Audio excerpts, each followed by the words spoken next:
Hi guys! Ito naman pala ay akyat na naman kami ulit sa bukid guys. Napakasaya kasi ang aking pakiramdam pag nandoon ako sa bukid. Siguro dahil ako ay lumaki sa bukid. Kaya ayan, gustong gusto ko balik-balikan ang bukid guys. Napaka-preskong hangin. Makikita mo ang iba't ibang tanawin kahit saan ka titingin. At ayan ang aking apo guys, first time kong dinala sa bukid. At ayan guys, pagdating namin ay nakapagluto ng asawa ko ng papaitan. At ayan, kainan naman kami. At pasayang masaya kami nagsama-sama ng aking mga kasamahan barkada. Yung aking kakain na kami. Uy, kayo dito! Kain! Mamaya na din. Ano ba yan eh? Next Saturday. Gan? Wait lang, tanggalan na ang buto. Oh, papaya. Kain ka pala nito?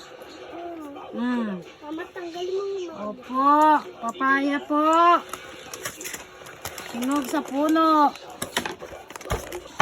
You want anding?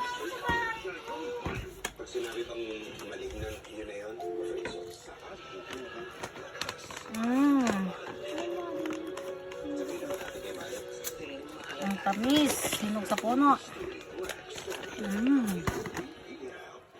Kala ni Mabi watermelon. Mga unggoy.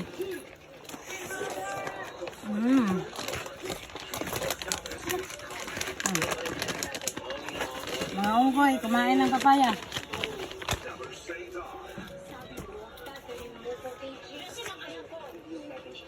Len! Len na. At ayan guys, di ba nakikita mo, para kasing nakauwi na rin ako sa may probinsya namin pag nakaakyat ako dito sa may bukid. Ito palang bukid na to guys ay dito lamang to sa Rizal, sa Montalban, Rizal. Pag ako'y nakagawi dito ay sobra talagang ang saya-saya ko. Para bang nandoon na rin ako sa aming lugar sa may probinsya ko sa Leyte. Kaya siguro talagang gustong balik-balikan ko talagang lugar na to pag nandito ako para na rin akong nakauwi sa may amin. Ang saya-saya ko, nakikita ko ang mga bukid na parang nandoon na rin sa amin. Kaya siguro talagang isa din yan sa dahilan nga gustong gusto ko pabalik-balikan ang bukid. Para na rin akong nag-iigib na rin doon. Ayan guys, papunta na kami, mag-iigib kami dyan sa may baba ng bahay ng aking kabarkada. Dyan kami mag-iigib sa may baba nila. At naliligo na rin kami dyan. Napakasarap kasi paliguan dyan. Ang lamig-lamig ng tubig. Tamang-tama ngayon sa panahon na malamig ang tubig at mainit ang panahon. Yan talaga ang dapat ngayon ang maliligo tayo araw-araw dahil napakainit ang panahon. At ayan guys, napakasarap dito, malilim dahil maraming kawayan. Maraming siyang nakakapandong ng mga kawayan.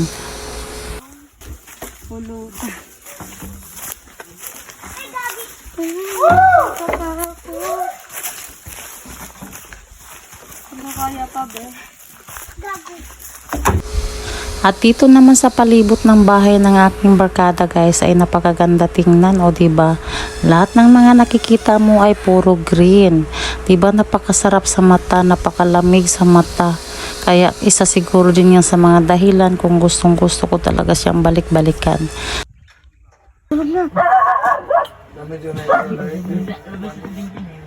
Na po migsuman guys. Alas 9 na ng gabi. Uy ka ba nga rin? Dadakalang ito yun na. Ang suman namin guys, kamote. Kamuting baging. Manok.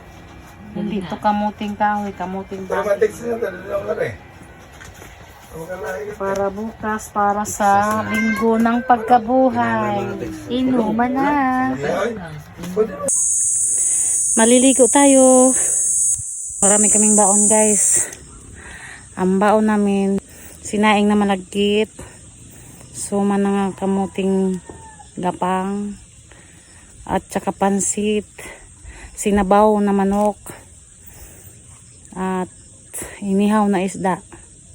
Marami kaming baon guys. Tara guys, maligo na tayo sa ilog. Ayan ang inyong makikita guys dito sa view ng bukid. Grabe. Yung makikita dito sa view ng aking kinatatayuan. Okay, tara, maligo na tayo. Galing kami sa taas ay pagbaba namin ay ilog na rin naman ang naming madadaanan. At ayan, nandito na kami sa ilog guys. Napakadami naming baon, diba? Ayan, mga ipisda, manok, pansit. At ayan, ang sinaing na malagkit. Maya-maya guys, napakarami na rin tao dyan sa may ilog. Halos doon sa taas ay mga nangingitim na ng puro ulo na nakababad sa ilog. At dahil yan nga ay sa linggo ng pagkabuhay at ang daming tao mga nagpundo dito sa may ilog. Maya-maya lahat ng cottage dyan sa may palibot sa may amin na kapwestuhan ay nadami na rin mga nakaligo. Marami na rin silang mga nagsindatingan at unti-unti na rin na marami na rin nagkaunti-unti na rin lumalabo ng tubig. At yun lamang guys, maraming salamat sa panonood. Bye-bye!